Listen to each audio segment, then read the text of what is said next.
afternoon, good morning, good evening, good day to you everywhere, wherever you are. I hope you're having a wonderful day. My name is Moji Taiwo, and I'm the host of the Immigrant Experience Show. The Immigrant Experience Show is a follow-up to my book, I Give Because I'm Blessed Because I Give, a chronicle of an immigrant's journey. On today's episode of the Immigrant Experience Show, we are honored to have a very special guest by the name of Ann Marie Pham. Ann Marie is the Executive Director of the Canadian Centre for Diversity and Inclusion, former member Board of Directors of Canadian Race Relations Foundation. She was a community development and engagement consultant and former manager, diversity and employment equity at Spectra Energy, national coordinator and regional officer on racism-free workplace strategy for Human Resources and Skills Development Canada.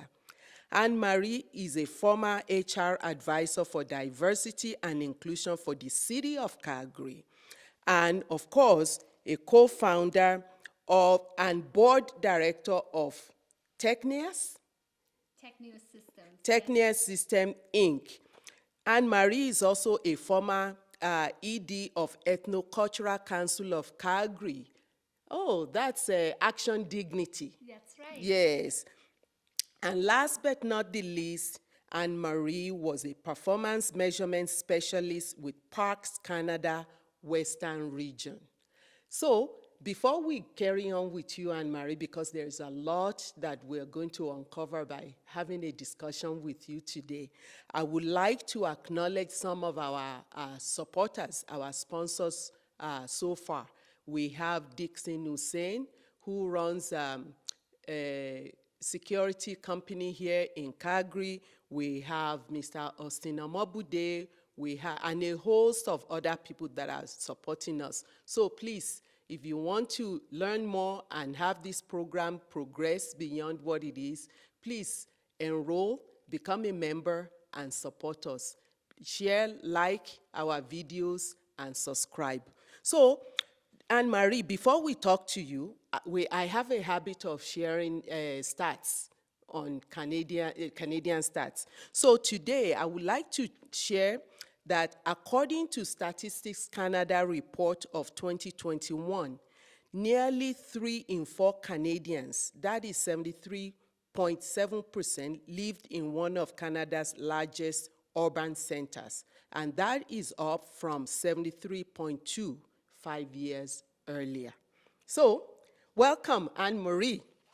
Thank you. Thank you for inviting me today. Yes, you know, on Immigrant Experience, what we like to do is showcase our journey. And we all come to Canada through different means, different routes. So today we want to focus. We want to highlight your journey, how it started, and where you are today. And, you know, we just want to have a conversation with you, and hopefully at the end, we're all going to be uplifted and inspired and empowered. So I understand that you were born in Vietnam. Yes, that's right. I was born in Vietnam. I am the 4th of 5 children, and we were all born in Saigon, Vietnam. In 1973, my father got a post as Deputy Ambassador to Paris, France, and so the whole family, mom and dad, all 5 children, my aunt and my grandma, we all moved to France for 5 years. And the plan was for us just to experience, life there while my father was working.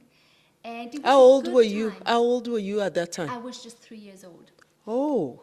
And so while it was supposed to be a 5-year post, in the middle of it, the fall of Saigon happened. And South Vietnam was lost to the North Vietnamese. And so we became basically political refugees in France.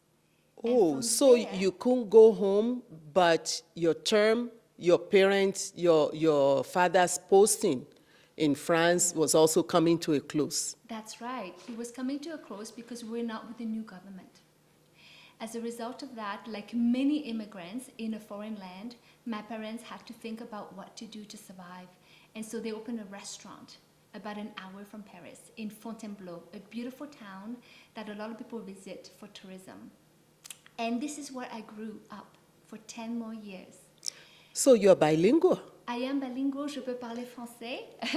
And in fact, I often say English is my third language and Canada is my third country in my third continent. Oh, really? Yes. So you were born in Vietnam, you grew up, well, semi-grew up in France, and you fully grew up in Canada. Yes. So you speak Vietnamese, French, and English. That's right. And like the story of so many immigrants, we come to Canada with a lot of lived experiences, living and experiencing in its fullest form different cultures, different languages, different traditions, norms, and values. When I came to Canada, I was 15 years old, and so I started in grade 10. And I came straight to Calgary. And what I can tell you is, even though I had already learned English for 4 years before coming to Canada, and my parents tried very hard to set up for success by also taking private English lessons and all of that, the experience as a newcomer, as a young person coming to Calgary was not always perfect. Well, I can imagine, because as a teenager, that is the age where young people are trying to fit in, trying to blend in, trying to fit in, trying to find their footing is very, very important at that age. So tell us how you manage it. Yes. Well, as my parents were busy trying to, make a living in Canada, it was really up to us siblings to look out for each other. And there are 5 of you. There were 5 of us, and I was number 4. And the challenge we had was that the Canadian school system did not fully understand the French school system. And so while I was a decent student in France, they ended up putting me in grade courses that were below my capacity. English 13 instead of English 10, Math 13 instead of Math 10. And that really gave me a direct experience on some of the systemic issues that young people face in a school system. The other thing too that I experienced is that not everyone was automatically wanting to be my friend. I think, even though all of my friends were French and Caucasian back in France, I assumed I would have a seamless transition, but it wasn't the case. I was seen as an Asian immigrant. They did not see my background, my experience growing up in France, or the fact that I knew English. So all they saw was an Asian person, an Asian child in the school. Child. And most people, sadly, would not have taken the time to get to know the person. That's right. And this is where I learned about bias and stereotypes and labeling. The people who wanted to be my friends automatically were immigrant youth. Because we had that experience in common. Yes. And we can relate to each other automatically without even saying a word. And I think that this is what really, shine a light for me every day. I look at people's experiences and I know that there are so many layers of who they are, their authenticity, that sometimes doesn't come to the surface automatically. And so I try not to judge people. I try not to make assumptions. And I still do like every other human. We make mistakes all the time. That's right. And it doesn't matter what color we are. Yeah. Not what color, what age, what religion, what visible or invisible disability we have. And I think that this is where, my passion comes from. Okay. When you described my previous work experiences or, the passion that I have with regards to building community, I co-founded the Calgary Vietnamese Youth Association 20 years ago when I was pregnant with my son. Oh, really? Yes.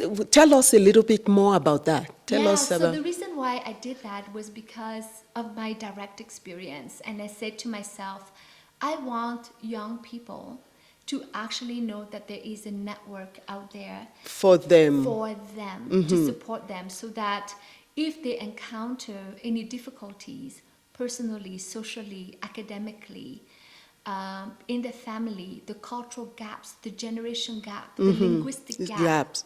all of the gaps, Yes, yes. that there is a place for them to go to. You know, you just took this interview in a different direction.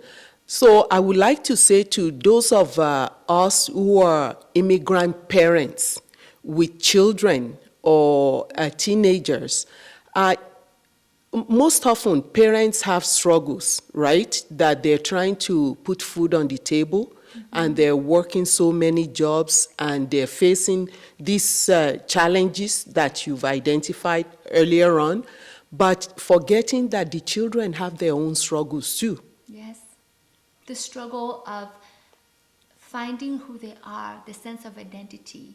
And we often talk about, you can only be truly happy if you know Who you are, yes. And who you are is understanding where you come From, who you are today, and who you want to to be be in the tomorrow, future. yes, And the yes. kind of impact that you want to create in this world. And I know it sounds big and grand and blue sky, but at the end of the day, I truly believe that everyone has a role to play in this world. Yes. It could be small in the eyes of others, but meaningful to yourself. As long as you are happy and you feel that you are not just happy for yourself, but you're contributing to the wellness of others, then I think you will truly find your calling. And it is important for parents, even amongst our struggles, while we're facing our own challenges, it is important for us to pay attention to those youth, young people, and help them find out who they are and who they want to become. Absolutely. Because the struggles at home, in the community, at school, you've mentioned that. Yes, the struggle of fitting in, the struggle of being understood and not being mislabeled and judged before you had an opportunity to demonstrate your true nature and your true character. Yes. And the ability to be given a chance to have your voice amplified. And I think for those of us, Moji, you have this show, you have other avenues, you wrote a book.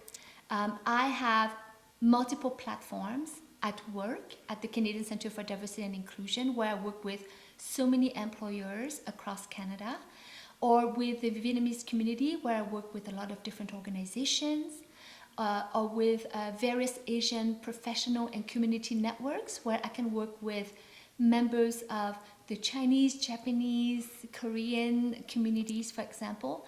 I know that I am blessed. I know that I have privileges. And as a result, I want to be able to use those platforms To bless other people. to bless other people, to amplify their stories and their voices, very much like what you're doing right now, in fact. Yes. And so I believe that, in whatever position I am in, I am a convener. I am an enabler. I don't have all the answers. In fact, a lot of the answers are in the stories of other people. And I think this is where, in this world which is increasingly polarized, where there's a lot of misunderstanding, misinformation. Especially when you disagree or have a different opinion, that is not welcome anymore. Where we grew up or from our experiences, we have had to adjust and accept something that's different from ours in order to better ourselves. And that's why we are able to sit where we're sitting today and sharing, basically. So having a different opinion doesn't have to turn a person to being an enemy of the other person. But in these days, as you were saying, everything is so polarized.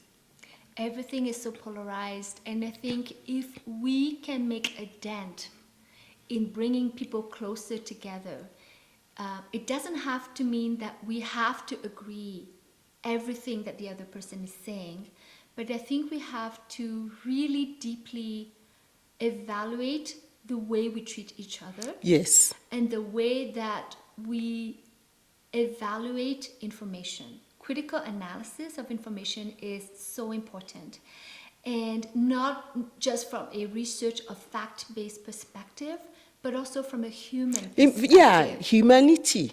Humanity needs to come yes. back into the picture, so that we're not treating each other with disrespect, we're not calling each other's names, and we are trying to find their truth, their lived experiences, to shine light into our own blind spots and the unconscious biases that we may have. That's right. And I truly believe that, if we're willing to lean into the uncomfortable a little bit, learning to be more comfortable with the uncomfortable, then we can be more successful in living and working in this country that we call Canada. Which is supposed to be multicultural, which is supposed to be diverse. It's going to be increasingly diverse. Yes. And what are we doing about it? Yes. So each and every one of us, it doesn't matter if you are working in the front lines, if you are in the office, if you are in a senior leadership position, if you are a volunteer, a student. We all have a part to play. We all have a part to play. We have a role to play. And I think if we keep a positive mindset, if we really think about each of our story, we have something that we can contribute. Yes. And that's as simple as that. It is. So, Ann Marie, I want you to tell me more about in our conversation, you did mention May being Asian Heritage Month. Can you tell us a little bit more about Asian Heritage Month? Absolutely. Asian Heritage Month is one of the celebrate months in Canada. And we want to highlight the history and the contributions and the significance of Asian communities across Canada. And so I've been part of Asian Heritage Month for many years in Calgary. As a member of, the Ethnocultural Council of Calgary, the Asian Heritage Foundation, the Calgary Vietnamese Youth Association, the Asian Professional Network of Calgary. Through so many groups, we have been involved in organizing events and activities to celebrate Asian heritage. Which dates is it in May? It's the whole month? The month. Okay, and good, so good. If you want to check out in several weeks, I think the program will be coming out. Okay. Asian Heritage Foundation of Calgary provides a lot of information about events that will be organized by various Asian communities throughout Calgary. And we always encourage non-Asian people to attend. Because yes. it's the opportunity to learn about other people's cultures. And that's the richness of the multiculturalism in Canada, in Calgary, Alberta. So we share our foods, we share our cultures, and it also fosters better understanding of each other. Exactly. Yeah. And I'm at work at CCDI. Asian Heritage Month is also the month where we organize webinars and conversations with employers around the importance of creating inclusive workplaces and address anti-Asian racism. And so organizations are welcome to take part in these events to really raise awareness amongst themselves and their colleagues on what they can do to support their Asian colleagues, their Asian clients, their Asian customers. Excellent, excellent. This is the essence of the Immigrant Experience Show. It's to not only highlight where we came from, where we've been, and where we're going, and how where we're paving ways for other people who might just be new immigrants, who might be struggling a little bit because, they're adjusting or in the adjusting process, or people like us who have come, have seen, have sown, and, now ready to share. So thank you, Anne Marie. Is there anything else you think we need to know, or any specific message you want to pass on to our viewer? You know, as I think about my work with many young people, I think we need to start early in our work. And for every organization, every community groups to consider, what can I do to create and foster an inclusive environment for young people? To give them a voice and to really openly, genuinely listen to their concerns so that we can create opportunities for them to be meaningfully engaged in our organization, and create the change that will lead to more inclusion for young people. So I just really encourage us to be a little bit like a gardener, you know, to take care of our environment, to provide the water and the good nutrient, the nurture. The nurture, Sure, yes. so that our young Infuse people sunshine into yes, their lives, yes. and cover them from the storm, Yes. so that they can blossom into what they were meant to be. Yes. Yes. Yeah, I love that. I love that. Thank you, Anne Marie. Today, our guest was Ann Marie Pham, and she shared her wisdom, her empowering and inspiring words with us. So, before we go on, end this show, I would like to thank our sponsors, our supporters, and encourage you, the viewers, to keep sharing, to keep liking, and subscribe. And don't forget to register to be our member. My name is Moji Taiwo, the author of I Give Because I'm Blessed Because I Give, a chronicle of an immigrant's journey. We'll see you next time. Thank you.